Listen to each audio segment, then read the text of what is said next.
Oh, folks, let's try this again. This is like the third time I'm trying to make this video today. The universe is just not cooperating with me. I finished off reading the information contained in Zellner's August 26th motion to the court.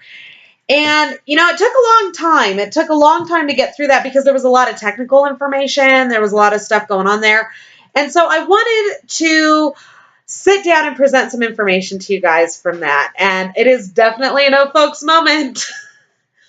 And on top of that, as if my week has not already been insane, my whole family came down with a head cold. Whole family. And, when my family comes down with a head cold, we throw off the health statistics of Bernalillo County. Okay, so Zellner, mentions who she's got doing the DNA testing and, all of the other scientific testing. And these guys are incredible. If you don't know anything about the people mentioned in her motion, I really suggest that you read up on them because they are basically at the forefront of the cutting edge of technology when it comes to forensics. Just amazing stuff. But this is the juicy shit, guys. This is the juicy shit. And you know that it's juicy because I busted out a Marlboro 83 for this.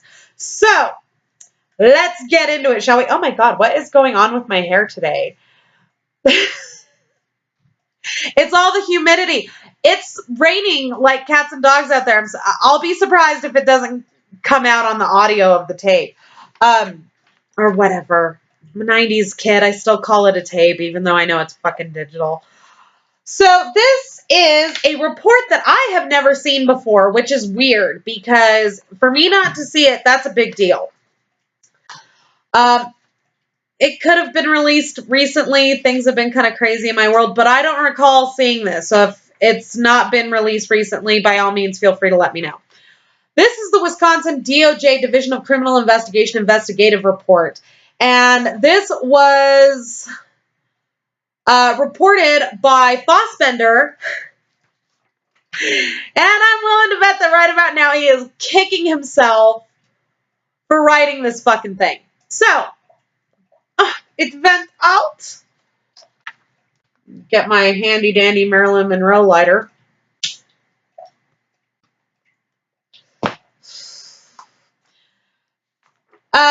And I'll include a link to the motion down below. This specific report is pages 72 through 74. So, let's get started, shall we? Fossbender was informed that as a result of a search of the vehicle, they had not located any receipt books, telephone, camera, nor any keys. It's just me, or does that sound like something that a woman carries in her purse? When I used to do sales, I used to do outside sales for an advertising sort of deal. I used to work for one of the wedding magazines here in Albuquerque. And I kept the receipt books and all that stuff in my purse because it was just a lot easier to grab the contracts, grab my purse, and get out of the car. So it sounds to me like that's stuff that would have and should have and more than likely was kept in her purse, and yet it wasn't found anywhere in the car, nor was it found in any of the burn barrels. But it is the very next line after that will interest you guys.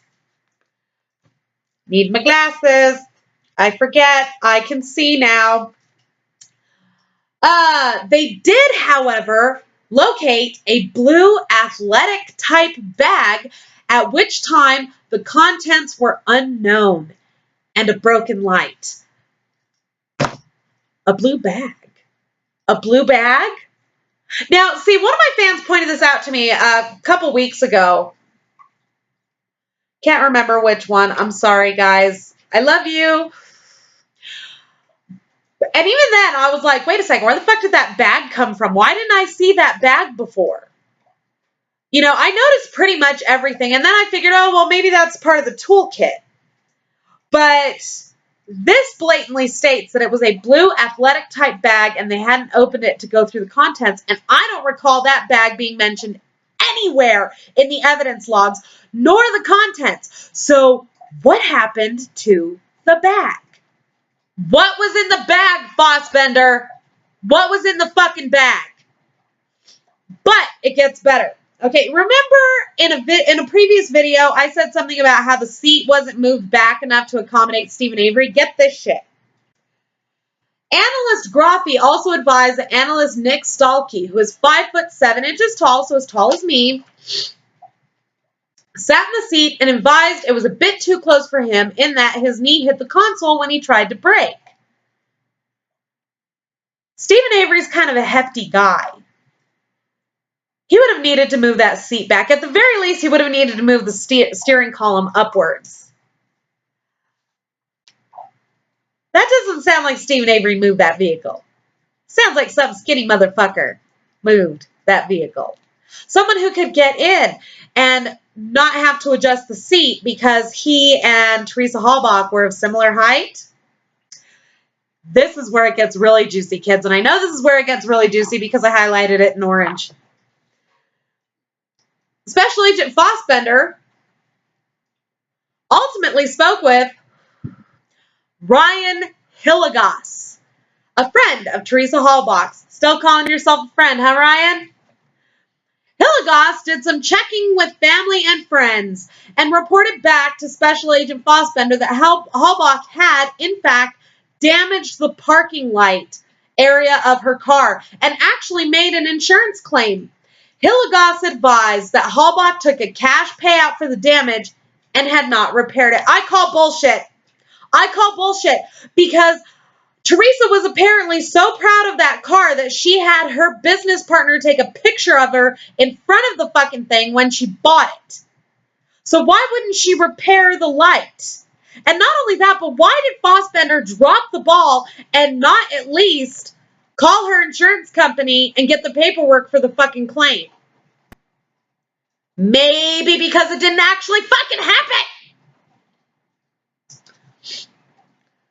Fassbender was also advised by the Wisconsin State Crime Lab that a compact memory flash card had also been found in the cargo area of the RAV4. Ha!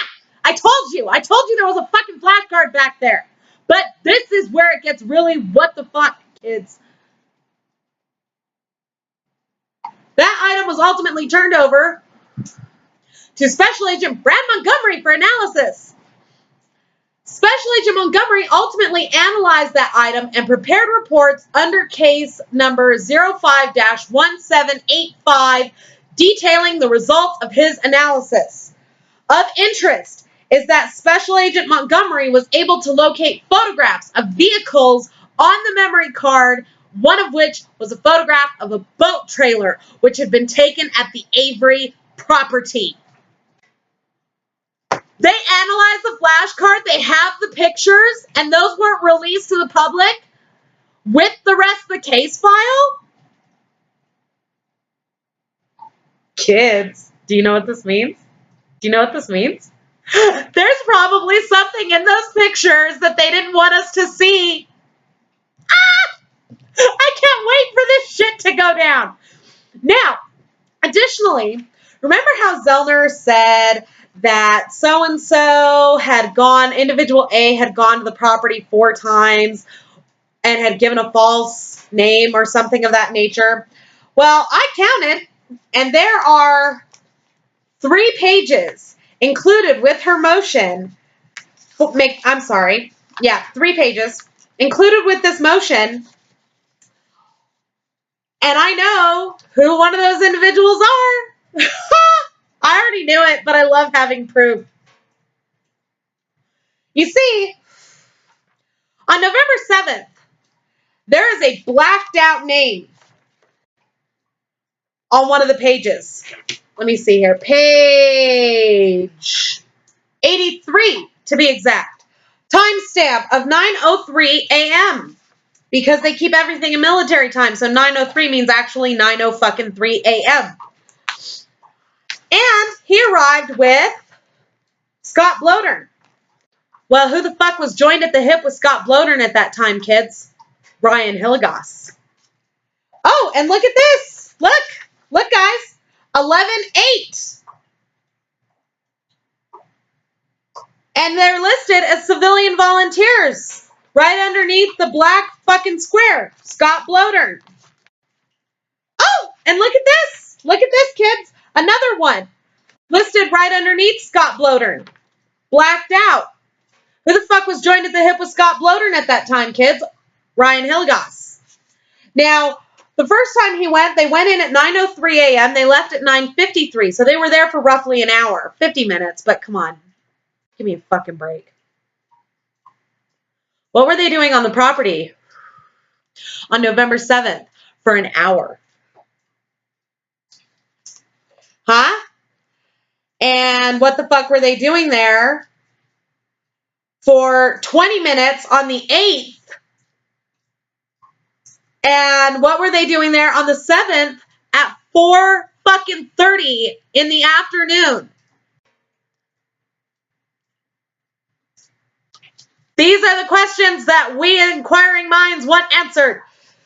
So, check out these pages. I will list them again in the description down below underneath the comments or underneath the link to Zellner's motion for you guys. And later on today, I'm going to be doing another video on the David Thorne case.